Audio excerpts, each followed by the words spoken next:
Cette semaine à prise 1, des Indiens crient, trappent pour une dernière fois peut-être sur la rivière East Main. Et au nord de la Colombie-Britannique, les Indiens Carriers veulent survivre au péril blanc.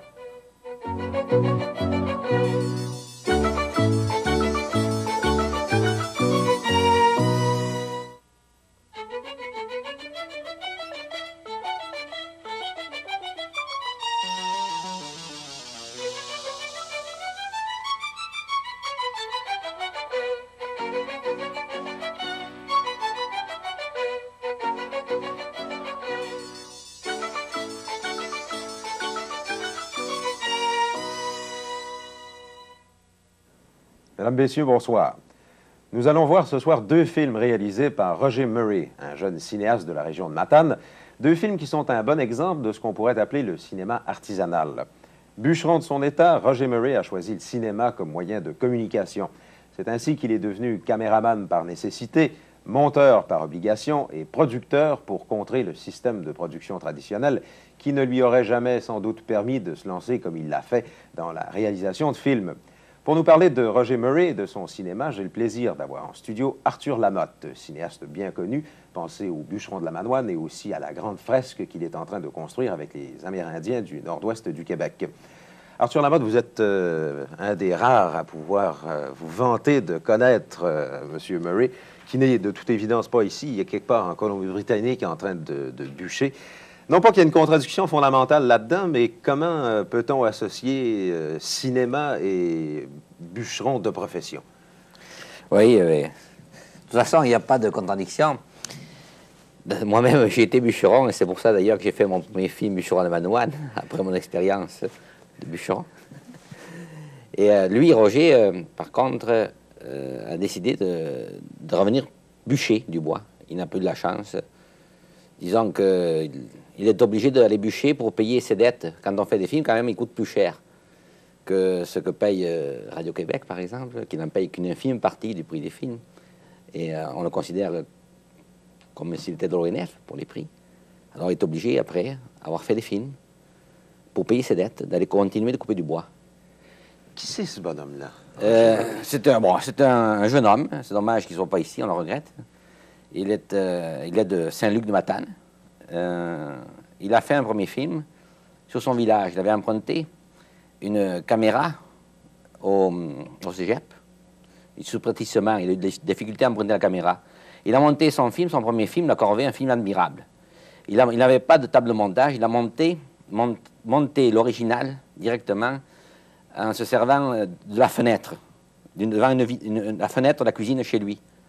Il est arrivé à Montréal, il avait fait composer la musique lui-même, en jouant de 3 instruments, composé la musique, il avait établi sa bande sonore, en quart de pouce. Il est allé à Montréal pour voir de faire un film avec ça, aller en laboratoire. C'est comme ça que j'ai rencontré Roger Murray, et qui était content parce qu'il avait vu plusieurs fois le film Bûcheron de Manoine, et c'est comme ça qu'on est devenus amis. Et des conditions comme celle-là, c'est plus qu'artisanal, encore, monter un film dans une fenêtre de cuisine. Oui, mais c'est du cinéma très professionnel qu'il fait. Et souvent, il se fait du cinéma plus professionnel que certains qui emploient de l'équipement super sophistiqué, de l'équipement professionnel. Avant qu'on parle du premier film qu'on va voir tout à l'heure, Les Cris de la East Main, j'aimerais que vous me parliez un peu de la démarche de Murray. Qu'est-ce qu'elle a de particulier? Bon. C'est un gars qui ne prétend pas, ne joue pas au cinéaste, et qui se considère simplement comme un ouvrier, un bûcheron, qui peut faire du cinéma, qui veut le faire le mieux possible. Comme quelqu'un qui écrirait, qui serait bûcheron, qui écrirait ses mémoires ou un livre ou, le mieux possible. Et c'est ça. Et il ne joue pas, au cinéaste. Il se sent un peu mal à l'aise dans certains milieux de cinéma. Il se sent étranger un peu à ça. Et je pense qu'il n'est pas malheureux du tout en Colombie-Britannique. Il est heureux là-dedans. Eh bien, on va voir tout de suite ce que ça a donné, ce premier film, Les Cris de la East Main.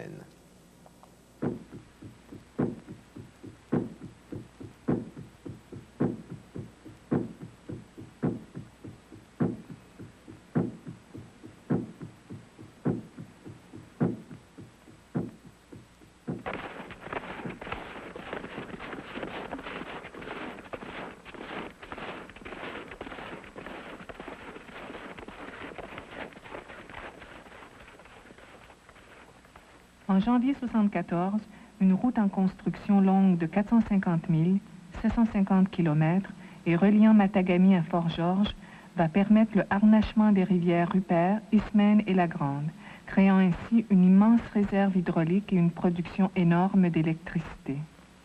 Cette route traverse un territoire habité et judicieusement exploité depuis des milliers d'années par un peuple nommé Indien Cri.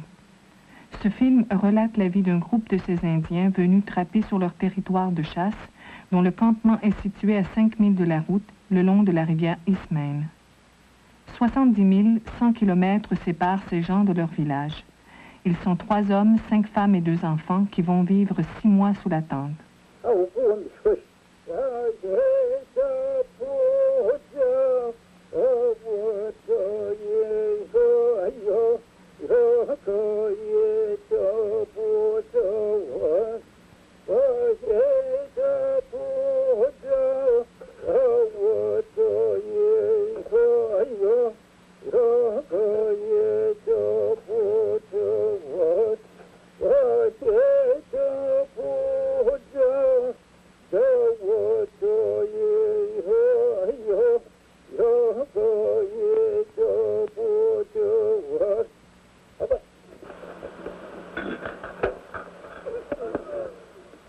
Abraham et Emily Whipping-Capot chassent ensemble depuis plus de 30 ans.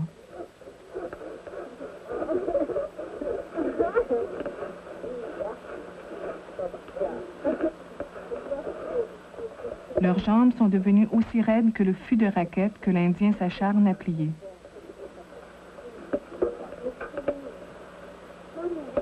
Pour lui et sa compagne, c'est le dernier hiver de chasse.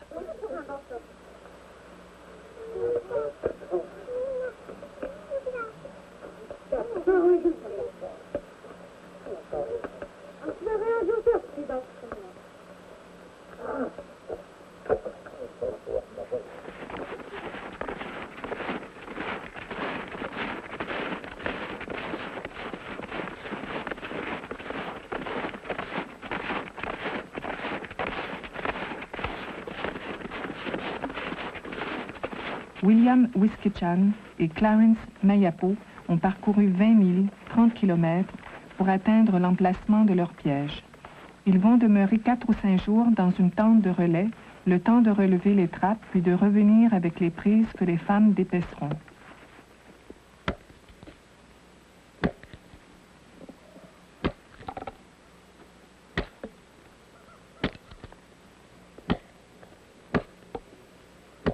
Autour du camp, Mabel Wiskechan et Marjorie Whipping-Capot coupent le bois. Elles constituent des réserves qu'elles laissent dans la forêt et qui par la suite seront transportées et sciées près de la tente.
En mars, quand va revenir l'avion qui les ramènera au village, Kathleen Wiskechan sera enceinte de 8 mois. Épouse et déjà mère d'un enfant, elle se sent naturellement responsable des autres membres du groupe qui forment sa vraie famille. Pour Kathleen et William, la vie du couple s'insère totalement dans la vie communautaire.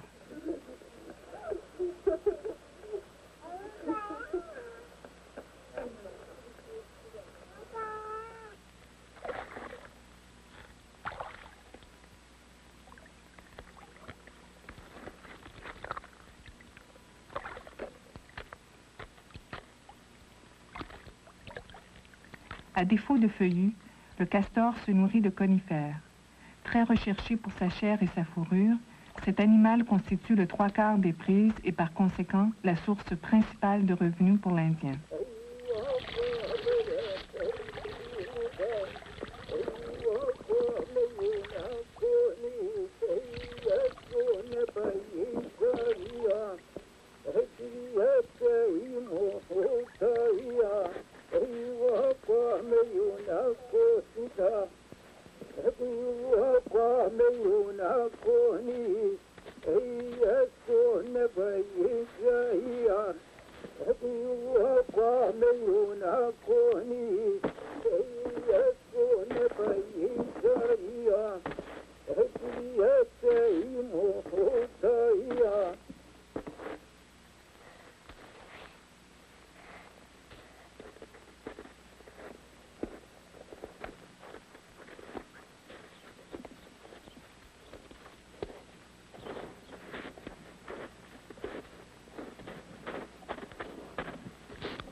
Dépendant des animaux pour survivre, l'Indien leur témoigne un respect qui se prolonge au-delà de la vie. Ainsi, après la capture, l'Indien suspend le crâne du castor pour le protéger contre les prédateurs, ce rituel sacré ayant pour but de préserver l'harmonie entre l'homme et l'esprit de l'animal abattu.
À la femme indienne revient la tâche de confectionner les mitaines et les mocassins taillés dans les peaux de caribou et d'orignaux.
Pour les Indiens cris de la rivière Eastmain, la vie en forêt est sensiblement la même qu'autrefois.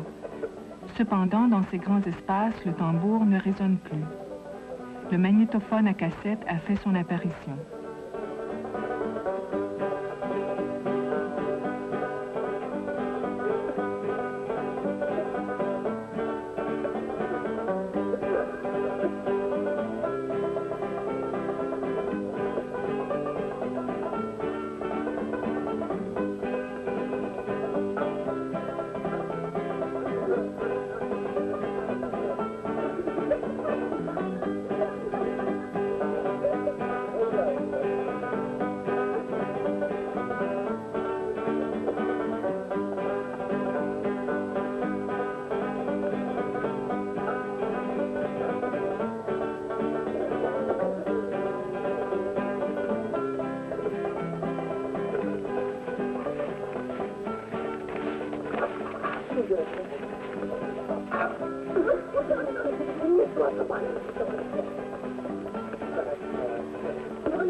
Arthur Labotte, les cris de la Eastmain, c'est un sujet qui est très près de vos préoccupations à vous, qui avez travaillé depuis plusieurs années avec les montagnais. Est-ce qu'on peut dire que Roger Murray nous propose lui aussi une sorte de vision de l'intérieur? Absolument.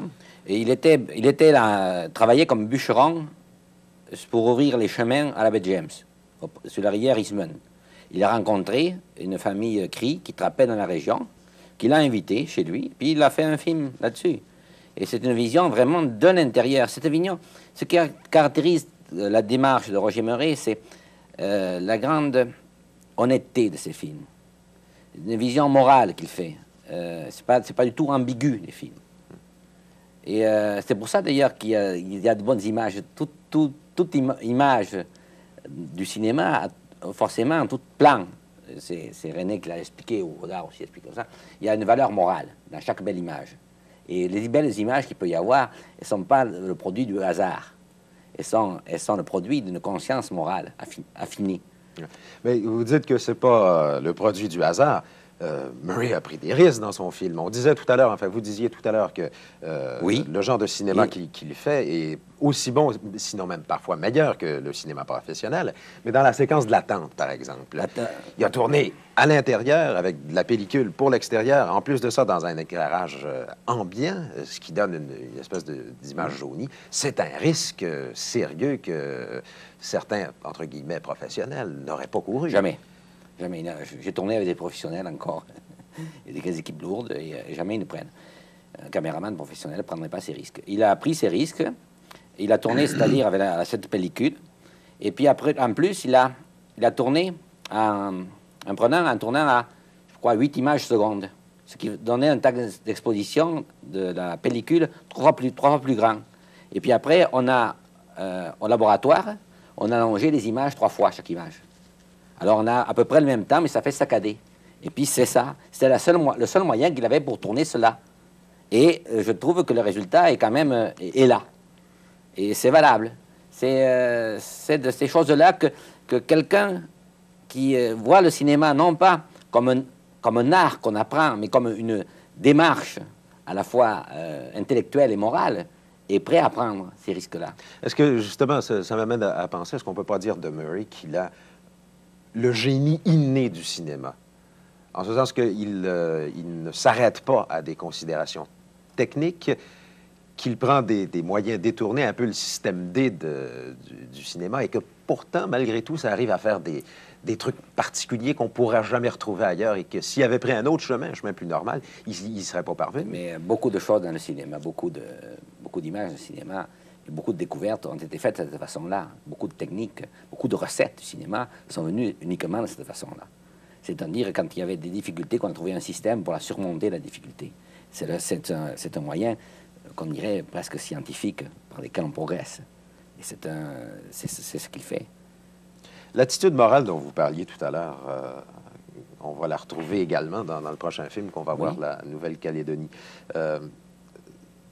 C'est une sorte... On a le sentiment que la démarche de Murray ne le quitte jamais, qu'elle l'habite profondément, un peu comme un diable. Oh, oui. Il parle, le prochain film, il est écrit à la première personne. Il se trouve là, avec un ami, en train de couper du bois. Des gars de Matane qui sont allés là. Puis une jeune fille qui est allée travailler, qui est l'amie de Murray, qui est allée travailler comme infirmière en Colombie-Britannique, et pour pratiquer son anglais. Et puis, ils sont là, puis c'est une tranche de leur vie. Une tranche de leur vie qui a été mise sur caméra, qui a été de façon très honnête. Il y a peut-être certaines naïvetés, mais c'est la naïveté aussi qui est inhérente à leur démarche. Et disons, ils se trahissent totalement dans ce qu'ils sont et dans leurs attitudes par rapport au sujet. C'est un peu comme un journal intime des films de Murray. Oui, on peut dire ça aussi. Mais comme on le verra, tous les détails, il y a une recherche.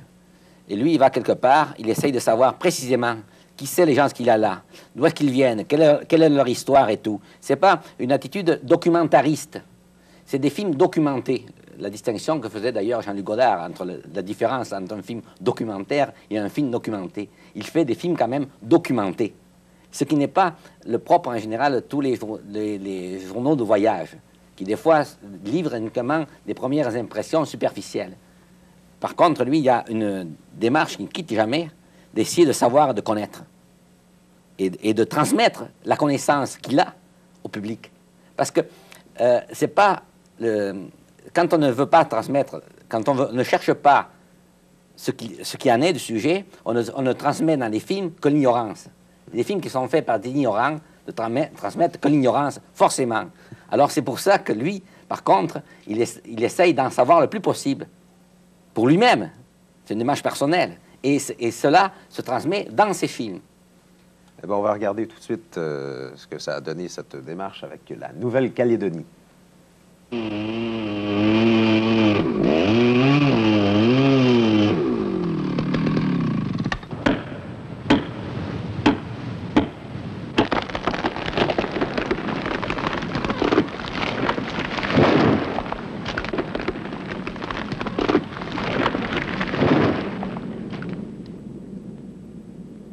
C'était il y a 10 ans. Georges Gauthier et 3 de mes amis quittent mon village natal, Saint-Luc-de-Matane, au Québec, pour la Colombie-Britannique. Ils recherchent du travail forestier. Ils s'établissent à Fort St. James, petite ville située à environ 1000 km au nord de Vancouver. C'est là que je vais les rejoindre à l'automne de 1975, à la recherche, moi aussi, de travail forestier. En 1806, Simon Fraser et John Stewart s'emparent de cette région au nom de la Compagnie du Nord-Ouest. Ces montagnes, qui dominent les 2 rives du lac, rappellent à Fraser la région d'Écosse d'où vient sa famille. C'est pourquoi il nomme ce territoire Nouvelle-Calédonie. Cette Nouvelle-Calédonie s'étend de Williams Lake au sud à plus de 700 km vers le nord. Depuis des centaines d'années, cette région est habitée par 4 tribus indiennes. Les Chilcotins, les Babines, les Seknais et les Carriers. Simon Fraser, arrivant à la décharge du lac Stewart, y rencontre les Carriers. Il en donne la description suivante. Un groupe de vagabonds, indolents et voleurs, mais d'un comportement doux et soumis. Pas du tout convaincu de la description de M. Fraser sur les Carriers, je pars à la découverte de cette terre et de son peuple.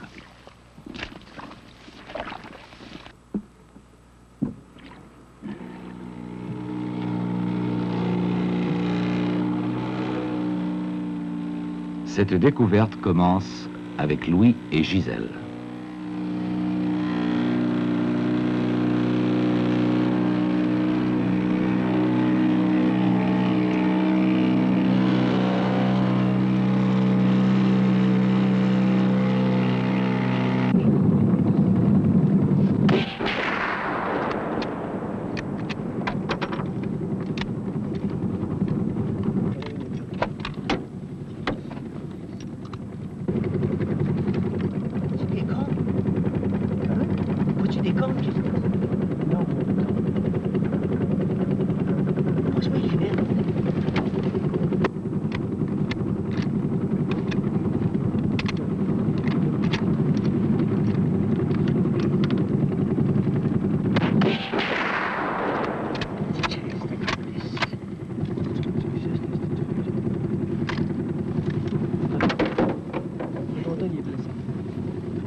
Quand il est parti, je...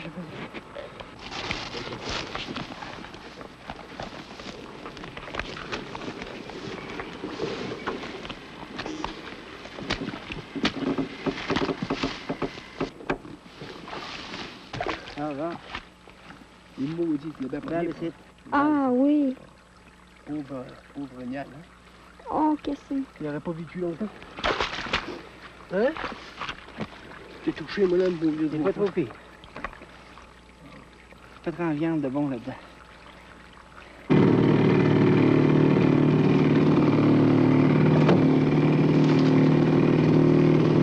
Sois ici devant.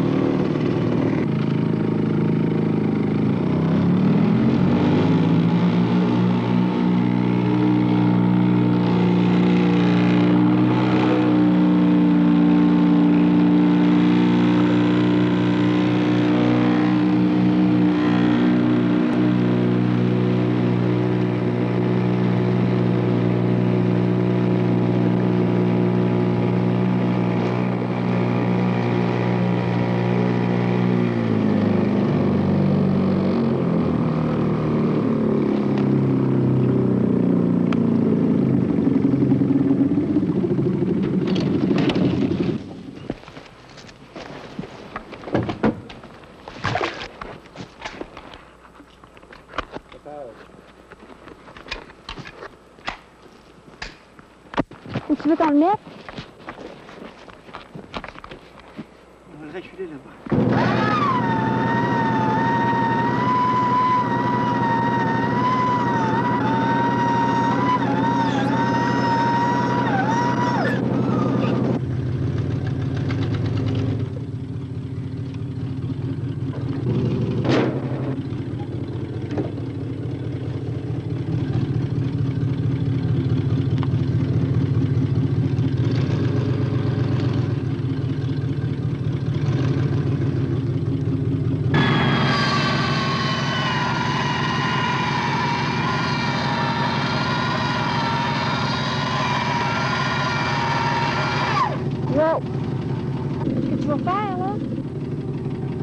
Tiens, ça ici, là.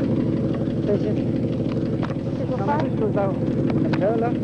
Prends ta main là, là-dessus, là. Tiens-le pour pas qu'il slack, là. Puis tiens ça pour pas que ça tombe sur toi, là.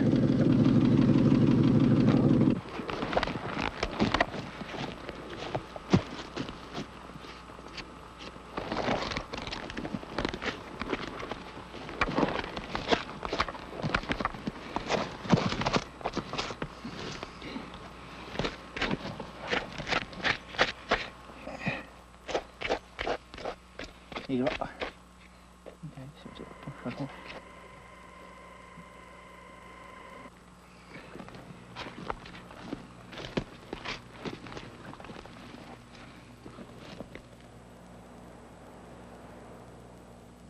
Deux semaines plus tard, Georges et moi sommes en route pour le lac Whitefish.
Is it char baiting now? I guess they don't bite. Oh, they bite.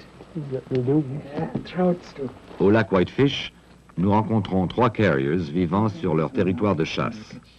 Silver Basil, de la réserve Necosly, située à côté de Fort St. James.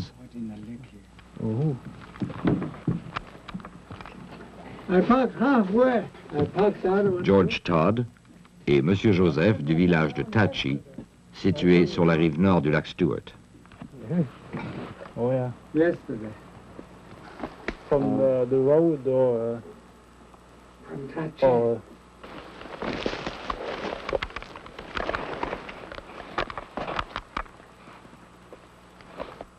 I can't hear it. I'm deaf. Je n'entends pas. Both sides, I'm deaf. Oh, I see. Je suis sourd Here, des deux oreilles. 80-year-old I am. J'aurai 80 ans 80 in 5 dans years. 5 mois. Vous travaillez encore? Hmm? Oh oui. Working? Oh, yes. Oh, yes. Maybe 1 week I stay here.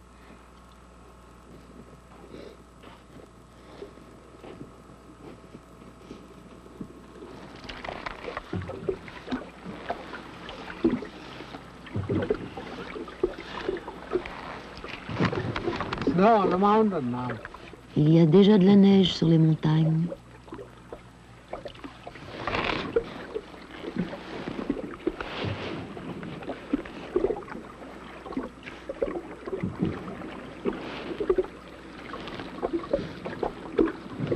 Mix up.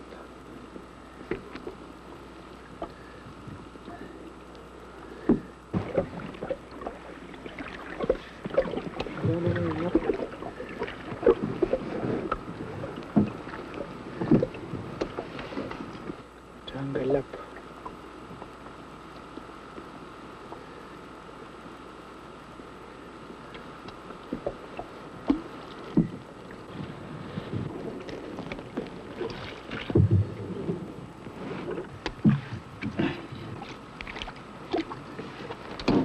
Every little lake, lots of trout.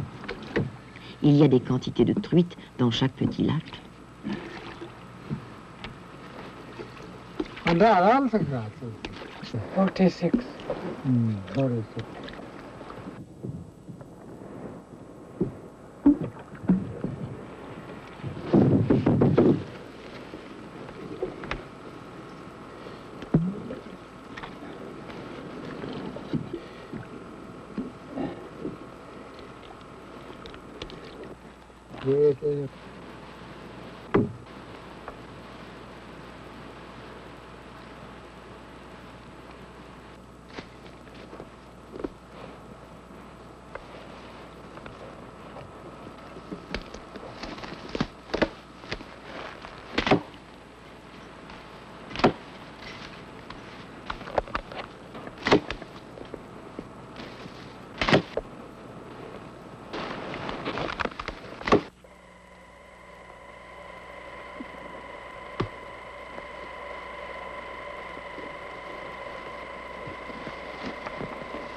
Va-t'en d'ici. Tu vas faire de l'argent avec ça. Et moi, je n'aurai rien.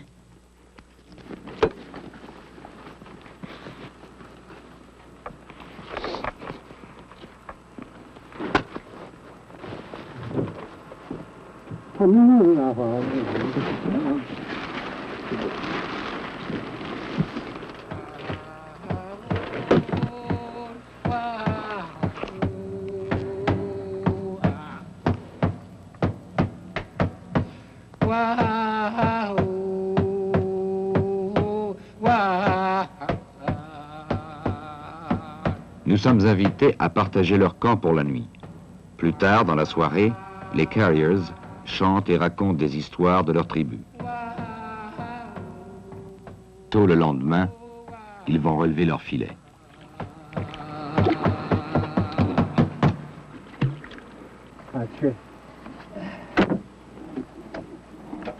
What kind of fish do you get? Whitefish. Quelle sorte de poisson pêchez-vous? Du poisson blanc, de la truite, de l'omble, toutes sortes de poissons. Any kind of fish.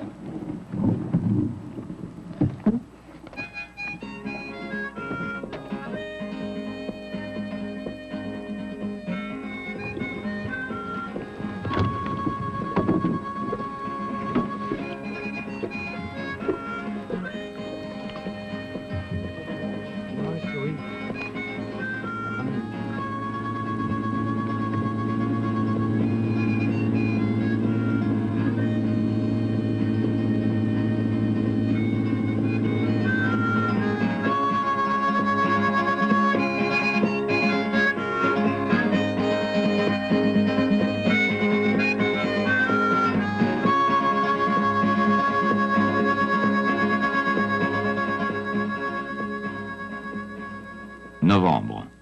Le travail en forêt est devenu difficile et dangereux. Chaque jour, nous revenons trempés jusqu'aux os. Quand la température rend les conditions de travail trop dangereuses, nous quittons pour aller chasser.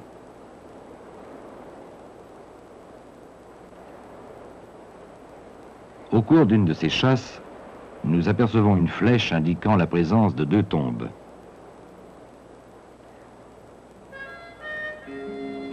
Ce couple fut victime de la grippe espagnole qui décima des milliers de gens à travers le monde aux environs de 1918. Frappés aussi par ce fléau, les Carriers mouraient alors au rythme de 10 à 15 par jour. Isaac et Marianne Seymour, quittant leur territoire de chasse loin dans le nord, viennent à Fort St. James pour y vendre leurs fourrures. L'épidémie ayant commencé ses ravages à Fort St. James, on leur conseille de s'en retourner tout de suite. Mais il est trop tard. Sur le sentier du retour, ils meurent ici, dans leur camp de relais, à côté du lac Pinchy. Plus tard, ils sont découverts et enterrés.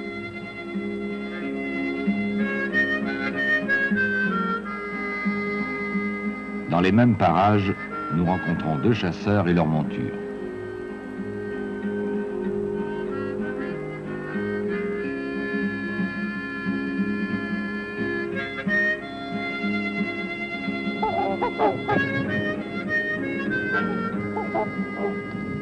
Dans mon exploration de la nature, il m'est très fréquent de rencontrer le cygne trompette. Cet oiseau fut presque exterminé à la fin du siècle dernier. Aujourd'hui, il ne reste que 4000 cygnes trompettes vivant toujours dans leur habitat naturel. La Nouvelle-Calédonie est le refuge de 3000 de ces oiseaux. Ils y passent un hiver sûr et tranquille. Au printemps, ils repartent vers l'Alaska où ils vont nidifier.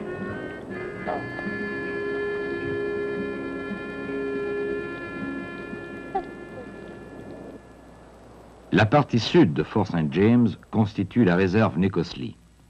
88 familles vivent ici, soit une population totale de 620 personnes. Selon les statistiques gouvernementales effectuées par deux carriers, Harold Prince et Sally Erickson, des 88 familles, 84 vivent du bien-être social. La réserve Necosly a un chef élu et un conseil de clan. Elle se gouverne indépendamment de la ville de Fort St. James. Cet hôtel, construit en 1966, est situé entre la ville et la réserve. Fort St. James, ville de 3500 habitants, offre toutes les commodités modernes.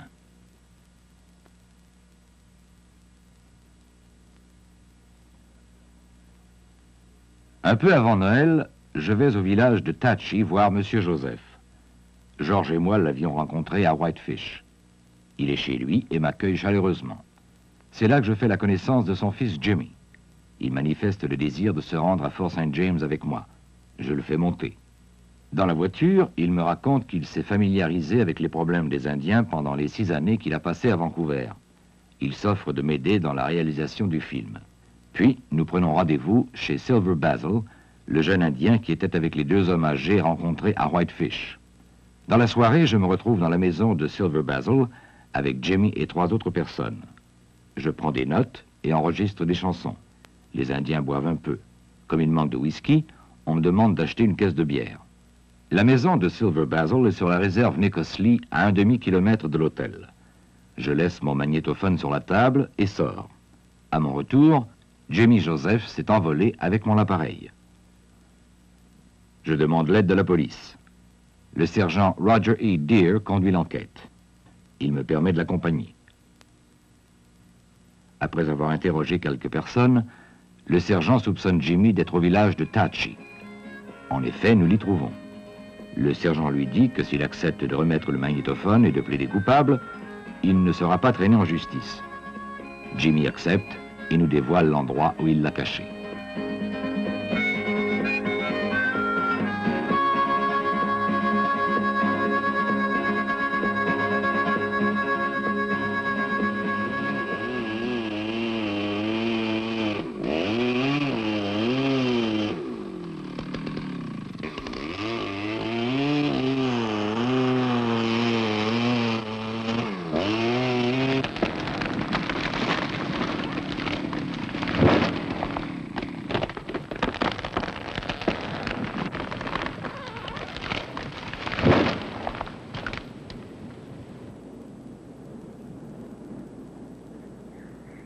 Durant ses 10 ans de travail comme bûcheron, Georges eut plusieurs accidents sérieux et échappa de justesse à de nombreux autres.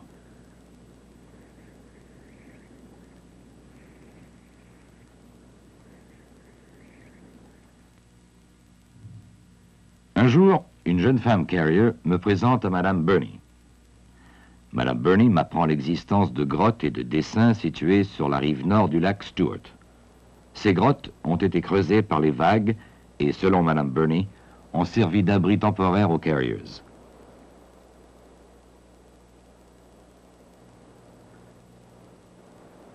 Elle précise également que les carriers firent ces dessins. Ces dessins ont résisté à des centaines d'années d'érosion.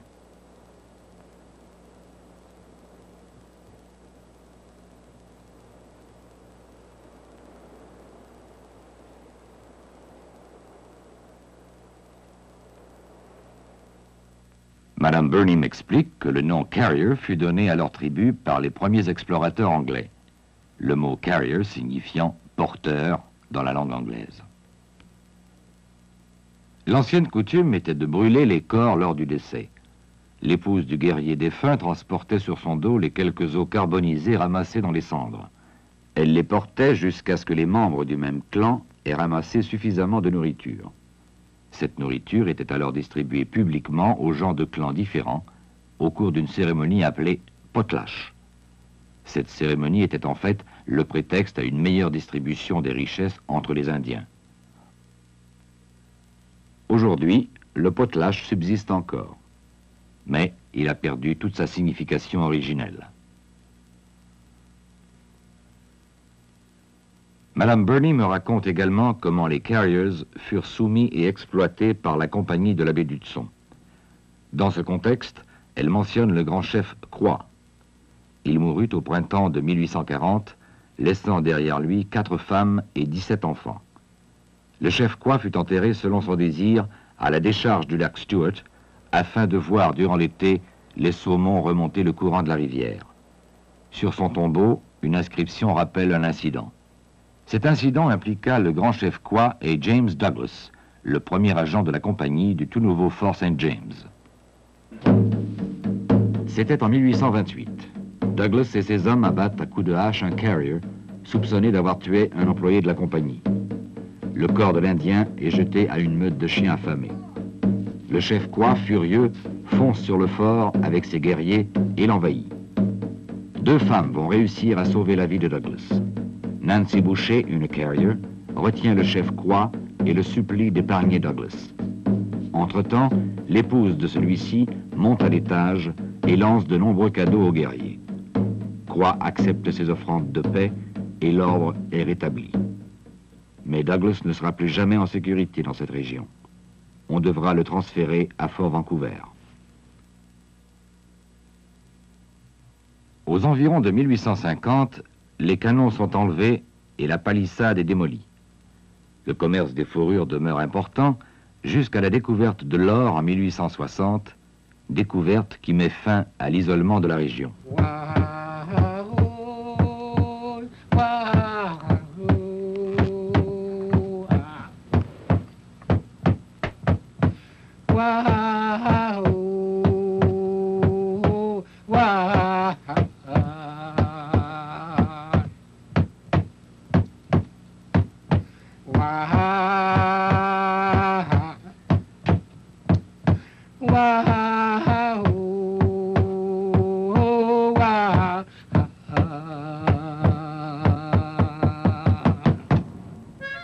Les Carriers échangent désormais leurs fourrures et leurs poissons séchés contre des produits manufacturés ou des provisions de la compagnie de la baie d'Hudson.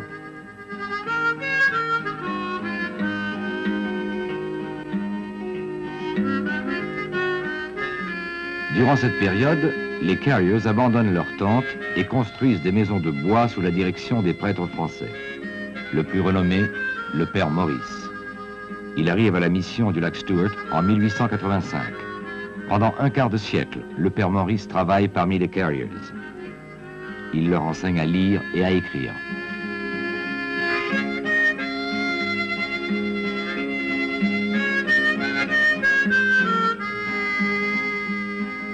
Construite en 1873, Notre-Dame de l'Espoir, la 3e plus vieille église de la province, est encore utilisée durant l'été. Cette petite maison était l'atelier du père Maurice.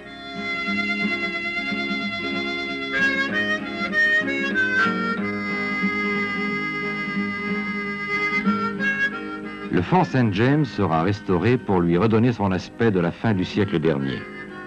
Des 12 bâtiments de cette époque, 5 demeurent. L'entrepôt général et le magasin des pelleteries, la cache à poissons qui abritait le saumon séché acheté des Indiens, la maison des hommes, la laiterie et l'habitation construite pour l'agent en chef de la compagnie de la baie d'Hudson.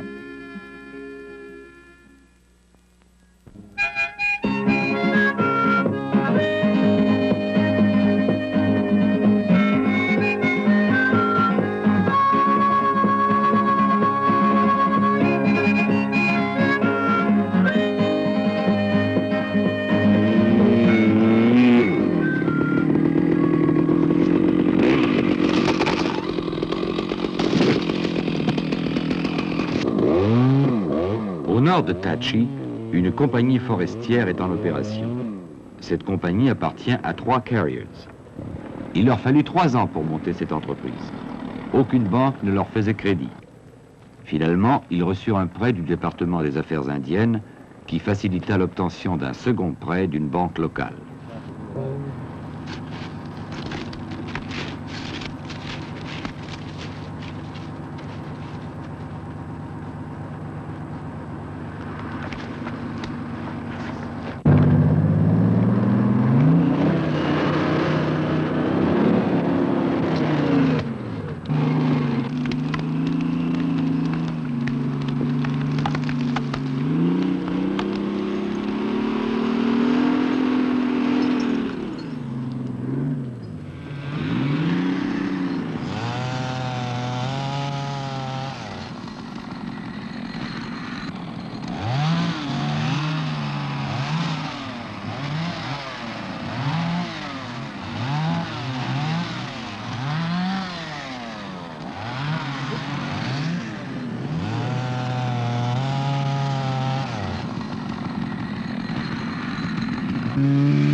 Harry Pierre, vice-président, chargé d'ébrancher et de couper les arbres à longueur voulue.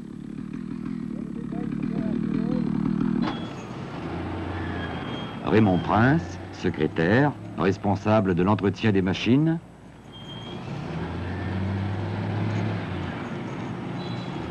Et Cecil Martin, à la fois président et conducteur du chargeur.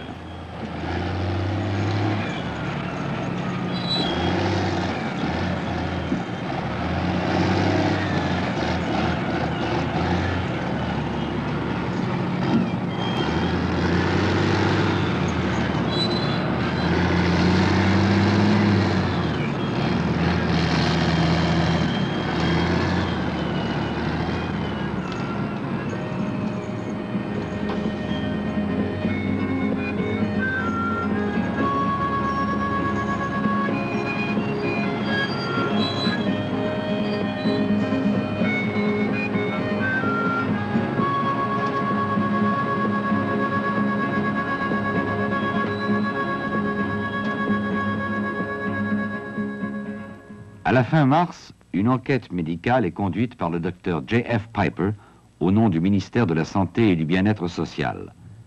Cela a lieu dans la réserve Necosly. Le but, déterminer le taux de mercure dans le sang des carriers. Le docteur Piper ne me permet pas d'assister aux examens. Elle m'autorise cependant à filmer le schéma montrant comment le mercure s'introduit dans le corps humain par le biais de la chaîne alimentaire. Voici ma conversation avec le docteur Piper. Nous voulons être certains de l'exactitude de vos propos. Vous pourriez mal interpréter les faits. Aussi, nous devons savoir quel sera le commentaire de votre film. Si vous avez des références de ce que vous avez fait antérieurement, montrez-les. If you have any reference of work you've done previously, I don't know if you're known to our department in the East at all or whatever, well, make reference to that. Sur les bords du lac Pinchy existe une mine de mercure. En 1972, la demande de mercure est insuffisante. Cominco alors ferme ses portes. Les installations sont laissées sur place et quelqu'un est engagé pour surveiller l'usine. Je me faufile afin de m'approcher des bâtiments. Bientôt, trahi par les chiens, je suis poliment escorté jusqu'à la grille. Nous ne pouvons pas vous laisser filmer l'usine, voyez-vous. Mais combien de temps encore serez-vous par ici? 2 semaines. Appelez-moi dans 2 semaines. Nous attendons le responsable de l'usine. Peut-être aurai-je une permission pour vous. 2 semaines plus tard, j'appelle le gardien. Il me refuse encore le droit d'entrer sur le terrain de la compagnie. Sur le delta de la rivière Pinchy, les Carriers, jadis, établirent leur tente. Ce site est protégé des vents du nord et le lac et la rivière Pinchy leur procurent du poisson à longueur d'année. De nos jours, les résidents du village Pinchy y pêchent encore. Mais récemment, quelques personnes reçurent de mauvaises nouvelles. Parmi ces personnes, Ronnie Duncan. Il est averti par le docteur Piper de ne plus manger de poissons provenant du lac Pinchy. Son test de sang révèle un taux de mercure de 8,1 parties par billion. Selon une récente étude scientifique, 40 à 100 parties par billion entraînent la mort d'un être humain. Le docteur Piper admit qu'aucune étude n'avait été faite montrant la relation existant entre la mine et le taux élevé de mercure dans le lac Pinchy.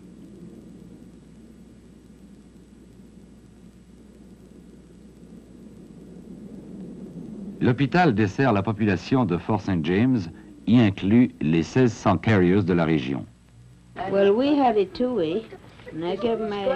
Cette petite fille et son frère ont été hospitalisés pour pédiculose, maladie de la peau causée par les poux. Must be a kind of allergy. No, it's a going around. Itchy. Scabies? I don't know. I don't know what it is. I don't know. Giselle can explain to you.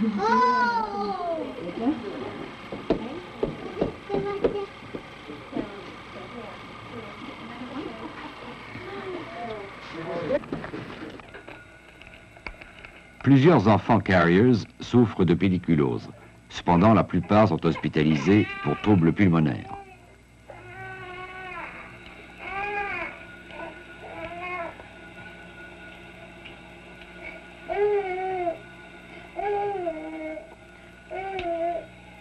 Les carriers constituent seulement le tiers de la population desservie par l'hôpital et pourtant, les 3/4 des patients sont des carriers.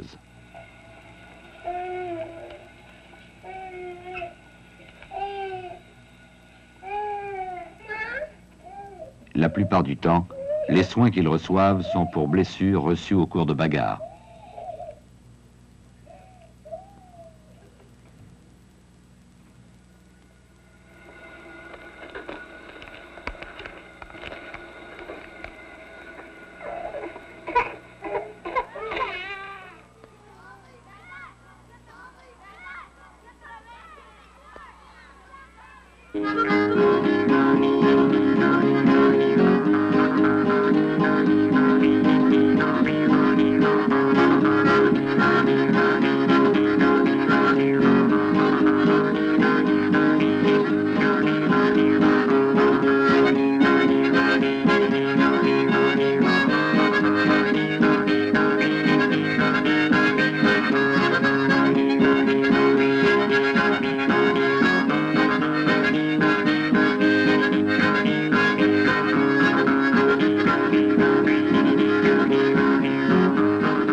En ce dimanche de Pâques, les gens s'assemblent à l'église catholique située sur la réserve Nécosly.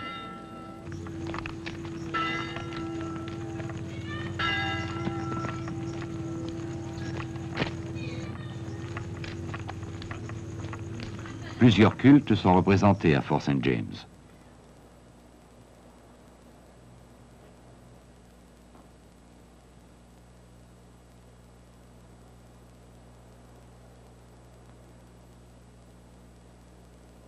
Pour les carriers, tendre des pièges est devenu un passe-temps. Les peaux prises sur les terrains de chasse encore exploités sont en partie vendues à d'autres Indiens pour être transformées en cuir. Les femmes utilisent alors ce cuir pour la fabrication des mitaines et des mocassins.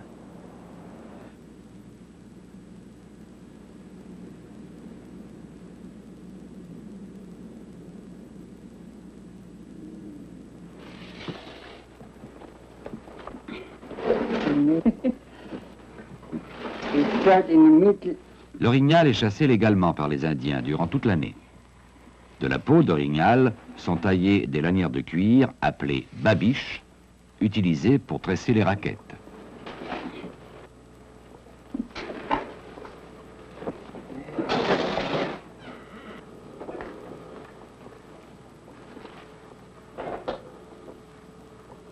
All the skin like that? Oh, the whole skin is creamy. Then it does, it is getting.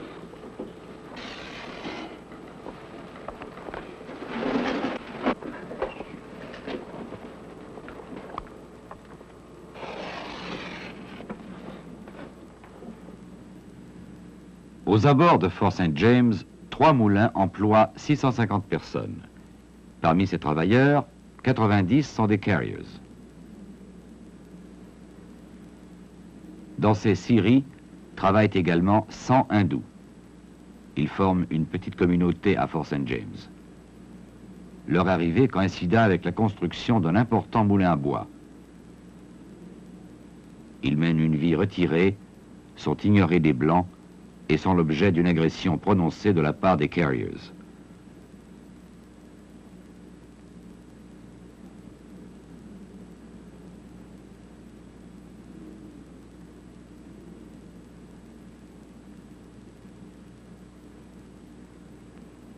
Ces trois adolescents ont expérimenté les effets de l'odeur de la colle. Avec l'aide de Sheila Erickson, une jeune femme carrier, j'ai pu converser avec eux.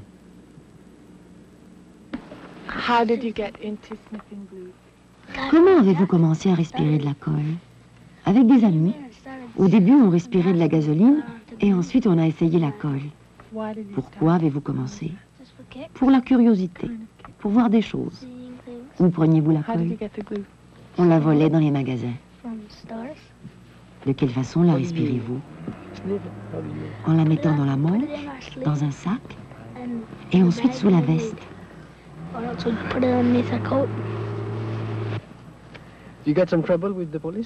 As-tu eu des problèmes avec la police? Oui. As-tu déjà été arrêté? Oh oui. J'ai été en prison une fois à Prince George. Pour quelle raison? On avait volé des chaînes et des couteaux. As-tu été longtemps en prison? Oui. Combien de jours? 4 heures. 4 hours. As-tu pleuré? Pas trop. Quel âge as-tu? 11 ans. Vas-tu le faire encore longtemps? Non. C'est seulement pour le plaisir. Es-tu malade parfois? C'est mauvais pour le cerveau quand tu respires de la colle. Et pourquoi le fais-tu? Pour le plaisir. Get high.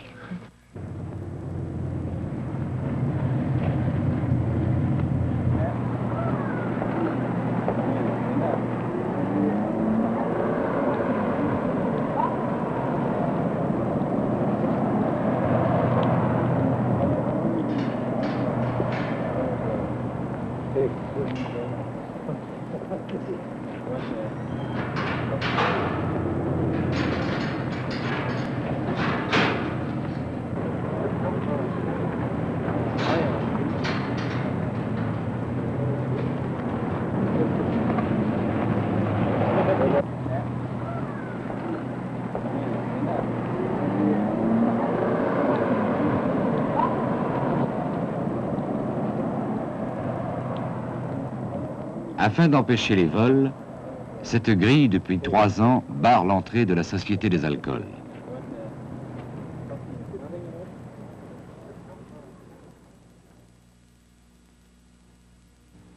Au cours de l'année 1975, à Fort St. James, 650 carriers ont été arrêtés pour ivresse et environ 75 autres appréhendés pour voie de fait. Dans sa maison, située à l'extérieur de la réserve Necosly, Madame Burney raconte. Même après la guerre, quand mon mari revint de l'armée, le bien-être social n'existait pas. Ce fut pendant les années 50 qu'il apparut aux Indiens, pour la première fois. Avant, il fallait se débrouiller, et c'était beaucoup mieux. Les gens travaillaient, chassaient et trappaient. Il y avait du bétail, ils récoltaient du foin, ils pouvaient tout faire. Mais aujourd'hui, même les jeunes gens ont l'aide du bien-être social. Et tout ce qu'ils font de cet argent, c'est de le boire. But now even the young people are getting welfare. And so much of it, what do they do with all that money? Too much drinking, they just drink it all up. They don't, not anymore, they don't go out hunting. Ils ne sortent plus désormais pour chasser et trapper, comme auparavant. Ils restent plutôt enfermés, à se saouler avec leur chèque du bien-être social. Ils ne sont bons qu'à cela. Le bien-être social a corrompu quantité de bons Indiens. Cela n'avait pas à faire avec les Indiens. Le blanc aurait dû garder ça pour lui. Les Indiens n'eurent jamais l'aide du bien-être social. Ce n'est que vers la fin des années 50 qu'il leur apparut et qu'il commença à les corrompre.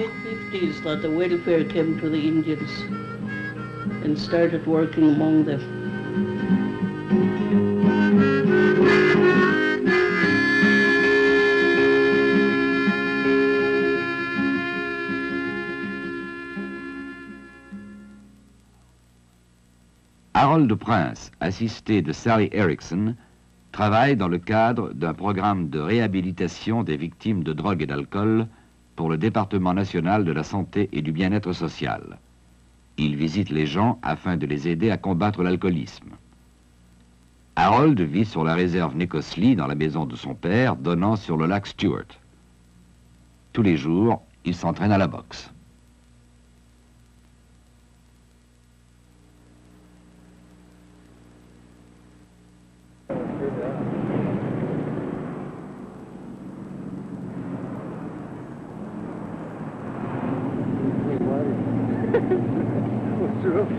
I was just asking Andrew here how long he's been quit drinking. Like usually he's here and he's in the streets. D'habitude, Andrew est toujours ici dans la rue, cherchant quelqu'un pour boire. Mais maintenant, il a décidé d'arrêter et de tenir aussi longtemps qu'il peut. Et il peut le faire, vous savez.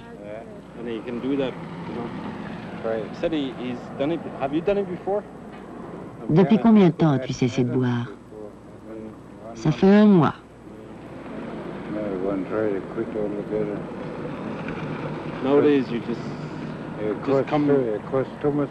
Boire, ça coûte trop cher.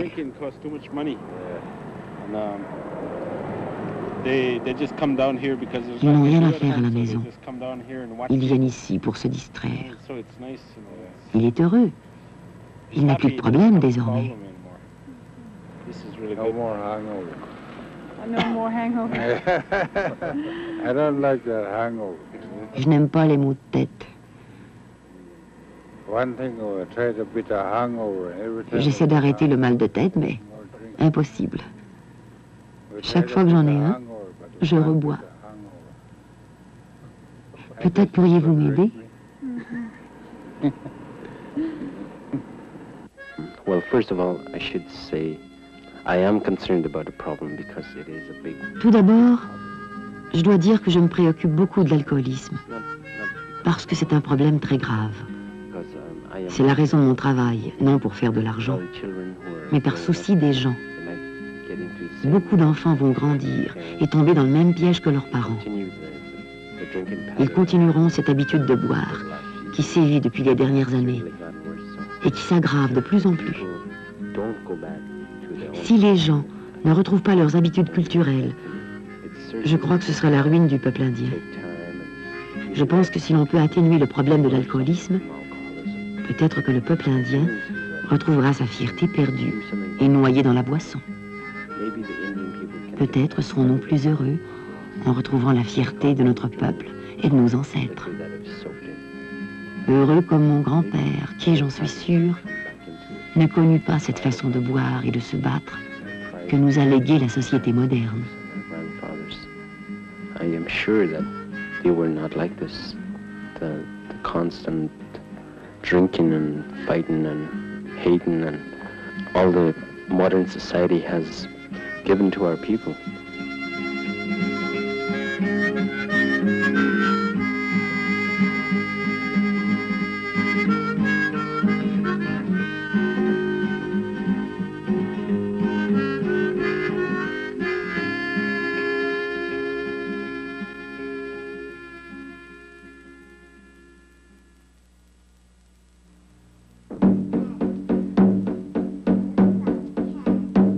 Depuis 2 ans, la langue et les coutumes carriers sont enseignées dans les écoles publiques de Fort St. James.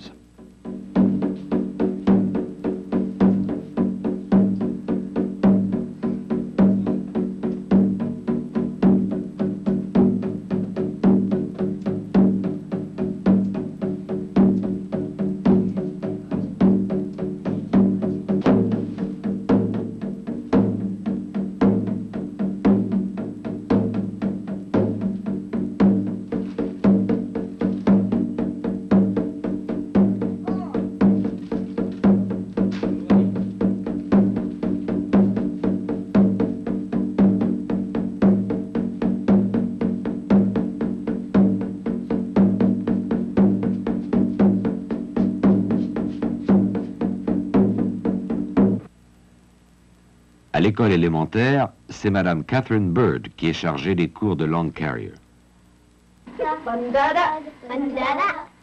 Gatonia. Nelembis. La onle. Awet. So. Wasatita.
The first song we sang, what does it tell you? That the fish are coming? Yeah. Let's go check it out. If the white man came in and Si l'homme blanc understood to learn what the Indians avait were, essayé de comprendre ce que les Indiens there étaient, wouldn't be so much peut-être qu'il y aurait eu moins de batailles. On doit étudier et comprendre la culture de chacun afin de vivre ensemble en paix. Quand l'homme blanc détruisit la culture du peuple indien, le respect disparut aussi, et ils commencèrent à se battre entre eux. Si l'homme blanc essayait de comprendre et d'étudier quelques aspects de la culture indienne, leur façon de vivre par exemple, je suis sûre que la paix serait meilleure. Les hommes seraient des hommes, et non pas indiens, ou blancs, ou d'une autre race. Le peuple indien n'a jamais rien détruit. Jamais il ne tuera un animal pour ne prendre que la peau. Chaque partie de l'animal était utilisée par l'Indien. Il sait que l'animal fut créé pour nourrir son corps et qu'il doit être conservé. L'Indien sait qu'il sera puni s'il fait du gaspillage. Ce sentiment, le peuple indien l'a toujours eu. That was a natural thing that they've always had.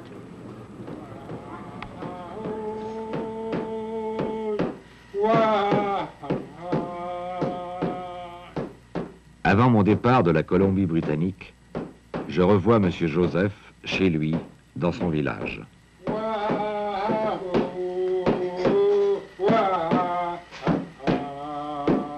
Ce chant est le même qu'il a chanté pour Georges et moi au lac Whitefish, sur son territoire de chasse, lors de notre première rencontre.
Arthur Lamotte, on sent que Roger Murray, dans la Nouvelle-Calédonie, a, sinon plus de temps, en tout cas plus de moyens.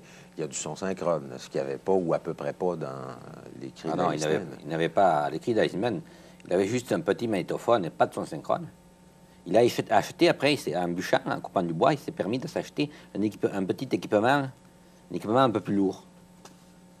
Et ça lui a permis de développer ses techniques cinématographiques. Oui. Si on on suppose mais il a que... été aidé quand même, je dois avouer, parce qu'on en parle comme ça, le Conseil des arts du Canada, il a eu des bourses, le Conseil des arts du Canada, heureusement. S'il avait les moyens et le temps de faire du cinéma à temps complet, pensez-vous qu'il abandonnerait la bûche, la coupe du bois? Je ne peux pas répondre à sa place, mais je pense qu'il aimerait encore sûrement aller bûcher, mais il voudrait vivre encore comme un homme ordinaire. Mais c'est sûr qu'il aimerait, je suis sûr qu'il aimerait être tranquille quand il fait un film, avoir l'argent nécessaire pour faire un film, avoir le temps. Et pas penser que pendant qu'il tourne, c'en était de 15 000 $, c'est dur à rattraper 15 000 $ en bûchant. C'est très dur. Ça fait beaucoup de pitounes. Beaucoup, ça en fait beaucoup. On parle de méthode artisanale dans le cadre de Roger Murray. Il est allé jusqu'à faire la musique pour son film. C'est Oui, qui oui. joue de l'harmonica. Oui, oui. Oui, oui. Il fait vraiment, mais carrément tout du début à la fin. Oui, il aimerait peut-être qu'il aimerait aussi, s'il avait des fonds, travailler avec un musicien qui le complète, un musicien peut-être professionnel, un musicien. Je pense qu'il aimerait, comme tout être humain qui démarre dans le cinéma, après ses premiers essais qui ont prouvé qu'il avait du talent peut-être, avoir que la société lui confère certains moyens pour continuer son art. Ça, c'est à peu près sûr, tout le monde, et lui n'échappe pas, n'est pas différent de tous les autres hommes de cette façon-là. Et je pense que justement, là, il y a peut-être une carence de structure de la société. Les cas un peu marginaux, qui ne rentrent pas dans le moule, on les laisse, des talents comme ça, on va les laisser peut-être disparaître. À un moment donné, je sais qu'il y a 1 an et demi, il était passé à Montréal, il m'a dit, maintenant le cinéma, c'est fini, j'ai eu trop de difficultés, c'est trop dur à travailler fort pour arriver à payer la pellicule et tout ça. Et puis, c'est tout. Parce qu'au fond, et on l'a constaté avec ces deux films-là, Murray travaille comme un professionnel. Ah, mais c'est sûr, c'est sûr. Il y a l'enregistrement des commentaires, il les écrit lui-même. C'est des films, quoi. C'est pas des films ONFiens parce qu'il ne participe pas à l'idéologie implicite qu'il y a dans tous les films de l'ONF. Mais c'est des films qui sont d'une qualité n'importe quelle institution reconnue. L'information, on parlait beaucoup tout à l'heure de l'information et du contenu que Murray veut communiquer. On sent qu'il y a derrière ces films une énorme recherche, tant qu'on pourrait presque qualifier de spirituel, mais également d'historique. Il doit faire à chaque fois des recherches historiques pour combler et mettre du... Ah, mais la recherche qu'il fait, bon, comme j'ai dit, il la ferait de toute façon pour lui. Je ne sais pas, quand on est curieux, quand on va quelque part, on essaye, moi, enfin, vous êtes sûrement pareil, vous irez quelque part, vous essayeriez de savoir le plus possible sur l'histoire du pays dans lequel vous vivez. Surtout que quand on est bûcheron, quand on travaille dans le pays, on s'implique. On n'est pas là en touriste, il n'est pas là en touriste. Il est impliqué dans le pays. Économiquement, d'ailleurs, il est impliqué. Les arbres qu'il coupe lui permettent de gagner sa vie. Puis il vit avec du monde, il va à la taverne, il jase avec le monde, il apprend des choses.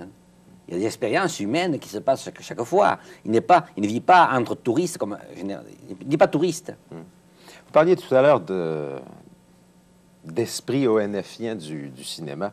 Le cinéma artisanal tel qu'il se pratique ici, il est comment, selon vous? Oh, cinéma, il ne faut pas le définir. Cinéma artisanal, il y en a beaucoup, tellement de genres qui se font dans le cinéma artisanal. Il y a tellement de personnalités différentes. C'est difficile. Il y en a qui refusent l'épithète artisanale parce qu'ils la trouvent un peu péjorative. Personnellement, moi-même, je me sens artisan. Artisan, ça veut dire quelqu'un qui possède des outils pour pratiquer son propre métier. Quand on parle un artisan cordonnier, un artisan maçon, c'est qui travaille en son compte, qui possède des outils pour pratiquer son métier. Donc, c'est ça. Qui n'a que lui comme maître, qui ne doit pas répondre à un autre. Donc, il ne peut pas se laisser influencer par une structure supérieure qui lui imposerait presque des dictats. Et c'est important que subsiste ce cinéma-là. C'est un cinéma qui met en cause... Il faut accepter que le cinéma soit toujours remis en cause. Et le cinéma qui se fait de cette façon libre peut permettre de mettre en cause des certitudes acquises. Pour les gens qui, des fois, ou des institutions qui croyeraient posséder la vérité. Et qui vous imposent des dictats. Est-ce que même vous, avec vos nombreuses années de métier, vous tombez parfois dans le panneau? J'essaye de ne pas y tomber. C'est pour ça que la plupart des films que je fais, je les produis moi-même. Je suis un peu le producteur. Et même quand on est producteur, il est difficile, il est dur de ne pas tomber dans le panneau qui est subtil. Que les gens, parce que l'argent, il ne vient pas par hasard. L'argent, il vient d'institutions, de groupes qui possèdent, qui ont quand même une idéologie implicite. L'idéologie, ça ne se traduit pas uniquement par le discours que l'on fait, que l'on tient, mais ça se traduit aussi dans les images, parce qu'il n'y a pas de forme dans un film, le langage d'un film. C'est la forme et le contenu en même temps. La forme et le contenu, je rejette cette distinction-là pour faire une analyse, parce que c'est tout le temps qu'il y a des signes. Et il y a un certain nombre de signes qui sont agencés. Et c'est ça. Il y a Malraux qui disait que le cinéma est un art, mais que par ailleurs, le cinéma est aussi une industrie. Il est à la fois l'un et l'autre. C'est une distinction qui ne mène à rien. Moi, je regrette pour M. Malraux, que j'admire énormément, par beaucoup de côtés. C'est une distinction qu'on peut faire, mais qui ne correspond à rien. Parce qu'on se dit, c'est un art qui pourra avoir le secours d'une industrie. Ça ne se peut pas. C'est à la fois art et industrie implicitement mêlés. Et forcément, les structures de financement ont une importance aussi dans la forme qu'aura un film. Il y a certaines formes ne sont pas possibles d'être faites dans tel type de structure. Exemple, il y a un cinéma hollywoodien qui a sa grandeur, qui est un cinéma de grande industrie. Bon, c'est sûr. Et alors, dans ce cinéma hollywoodien, il aurait été, à n'importe quelle époque donnée, il serait mal vu. Il serait impossible de faire d'un cinéma dans des formes autres que celles qui sont idéologiquement suggérées par les structures. Il y a une nouvelle industrie, enfin une industrie relativement récente, qui est celle de la télévision. Est-ce qu'elle a un rôle à jouer par rapport au cinéma? Énormément. Ces films-là, les films de Roger Murray, la seule diffusion économiquement rentable, ça ne veut pas dire qu'il y a des diffusions possibles dans les cinémas, tout ça, mais elle n'est absolument pas rentable, on le sait. Mais c'est la diffusion de télévision. Par conséquent, les télévisions devraient ont un rôle important à jouer là-dedans. C'est-à-dire les considérer presque comme des productions maison. C'est-à-dire qu'ils puissent avoir des financements, qu'on les achète, premièrement, ça se traduit en termes économiques, qu'ils soient achetés à peu près pour au moins une grande partie du coût de production. S'ils sont achetés pour 15% ou 20% du coût de production, on ruine l'individu. On ne l'aide pas. Il est encore obligé, comme Roger Murray, de continuer à aller bûcher pour payer ses dettes. Ou à moins d'avoir des secours du Conseil des arts, des trucs comme ça. Et ça, c'est anormal. C'est anormal. Et je pense que certains y pensent dans les postes télévision, ils pensent en particulier à Radio-Québec, qu'il faudrait ajuster cela, qu'un film qui est produit par l'ONF ne doit pas être considéré comme un film qui est produit par un gars comme Roger Murray. Eh bien, merci beaucoup, M. Lamotte. La semaine prochaine, en Beauce, une communauté se donne la main pour une grande corvée. Des citoyens refusent qu'on détruise leur village dans la ville et deux clowns, peut-être Jean qui rit et Jean qui pleure, se rencontrent pour casser la croûte, tout ça en compagnie de jeunes cinéastes dont vous voudrez sans doute faire la connaissance. Bye bye tout le monde, à la semaine prochaine.